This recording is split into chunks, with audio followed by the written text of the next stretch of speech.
Welcome to the Mbikudi channel, and today you're with Mbikudi. And yeah, so today I wanted to talk to you about hair and about hair care and about healthy hair as well. And I think it's very important that when we think about healthy hair, and especially when we talk about protective style, that we have a very inclusive mind and we think about all the things that protects our hair through and through. So the first thing that I wanted to say is, many of you guys always see me on social media, and usually when I take a picture, when I post a picture, I tend to have my hair open, and my hair is open and then it's beautiful, so I'm celebrating my afro, right? Team Carols, who doesn't do it anymore? But the thing is, I really wanted to talk to you guys about the reality of it. Actually, is the fact that it's true that when I take pictures, when I post pictures, when I go to events, I want to celebrate my hair, I want to celebrate my natural curls, then I have my hair open and I have my hair curly. But it takes a lot of care in the background for me to achieve that. And also during the week when I'm hard working, I don't always have my hair all cute, I don't always have my hair in the afro, I usually have my hair in a protective style. And I have to say, I have my hair in a protective style 60% of the time, or even in some cases, in some kind of a slight protective style 90% of the time, and it's only for 10% of the time that I'll have my hair open. But then you would think, I've never seen you with extensions in the last 5-6 years, and that's correct. But my definition of a protective style is completely different to the definition of many people, and this is what I wanted to talk to you about. For me, a protective style, it is a hairstyle that not only protects your hair, but helps your hair to thrive, or helps you at least maintain your moisture, maintain your nourishment, but also for your hair to retain length or volume, depending on who you are, but also for your hair to be healthy. So for me, what a protective style means, it doesn't necessarily mean extensions, because I know many people think having extensions and keeping your hair maintained for 6 months can be a good thing.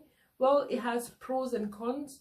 And the pros of the extension obviously is the fact that you're not able to touch your hair, you're not able to do a lot of manipulation, so it's a low manipulation kind of style, I would say. It's more of a low manipulation style, but it's not necessarily a protective style. Why? Because every time you put pressure on your hair, every time you manipulate your hair, it's pressure on your hair. But when you put your hair in single extensions, whether it be twists, box braids, or any style, including extensions, because the extension come in contact with your hair, there's the movement element of it. And the movement element of it and the vacillation of it means that your hair is in constant stress just because of the extension. So there's a weight added onto the hair. And because the weight is added onto your hair can become brittle, it can become weak, and you can lose a lot of hair. Now, why is it that many people use it or recommend it? Is because it is a low manipulation style, meaning that you're not manipulating your hair too much. So by not manipulating your hair too much, you can still see growth, and you can still see volume, and you can still see your hair being healthy. However, this health that you're seeing on your hair is only temporary, and that's the problem. It's only temporary so long as your hair is responding to other techniques as well. And why I say this is because before I started my natural hair journey, my hair was natural and I was doing all these extensions and I was doing all these styles, but my hair was not really growing and I wasn't seeing any length retention. You now start to achieve length retention when you're mindful about all the elements that can make your hair very, very healthy. And these elements are moisturizing your hair regularly as well. And I think I will talk about it as well towards the end of the video, because moisturizing is very important, but it's also about putting the adequate or the right product to help your hair thrive, but also your attitude towards hair growth. So what kind of alternatives am I coming to offer you? For example, the style that I have it's also a low manipulation style. Unlike the hair extensions, my hair is still open, so I can still have some hair loss there. So one of the ways I can do to maybe help this be a full protective style is maybe by rolling the hair through and protecting my hand as well. So long as my hands are not exposed, that means my hair is protected. And in the past, people used to do this kind of hairstyle and then put a scarf around as well to protect it. So that one of the ways to protect the hair. But also I can do some twists when I wash my hair. Between washing my hair and drying it, I dry my hair either in braid outs or for twist out. So I have twist or braids. Mostly braids, so I'll have my 4 braids and I'll leave them on my hair for like 2 to 4 days. So when I have my braids on my hair, it means that my hair will also be curly by the time I open them, and then it will be better. So it will retain the moisture because I've dried it with the water. So it's a lot better as well. Now, if on the other hand you have the extensions or whatever, it means that your hair is in contact with the extension fibers, the weight of the extensions as well, and also the bond of the extension. There's that bit where the extension meet the hair at the beginning, how it does that round. That makes the hair very weak and very sensible, and also very vulnerable to breakage as well. And it's something that it's very hard to talk about within the community, because many people have this nailed on their mind that it is a protective style. But in fact, it's not the protective style. It is just a style.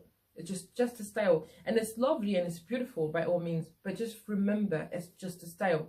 And also, how can it be protective? Is it protecting your hair from water, from nourishment, from air, from breathing? Because it's important for your hair to breathe as well. Your hair needs to be in contact with all the elements, just like your body. Yes, we do wear our clothes 24/7, but when we take a shower, we usually tend to remove them and let our body breathe for some time. And so our hair needs to breathe as well. And our hair needs to be unrestricted, and our hair needs to stay healthy. Now, when we talk about moisture, some people tend to, for example, re-moisture their hair every so often. I would actually suggest washing your hair. If you feel like your hair is really dry, wash it. If you feel like your hair is very dry, as opposed to spritzing some water, actually let the water go in. Because what happens is when your hair is very dry, its ability to retain moisture decreases. So you need to stay in the water for some time for it to come back to life and really come back to its normal health, if I can say, come back to its normal health within the water, because water heals, water nourishes, and water obviously moisturizes as well. And then when we talk about moisturizing, many people buy product to moisturize the hair. There is nothing better than good old CO2. No, H2O, I mean, there is nothing better than good old H2O for your hair. Put some water in your hair, let your hair get moisturized, and style your hair. And keep your hair as natural as possible. If you want to touch it, enjoy it, but also let your hair time to breathe, do its own thing, and trust it, and it will grow. Thank you very much for watching. It was Mbikudi.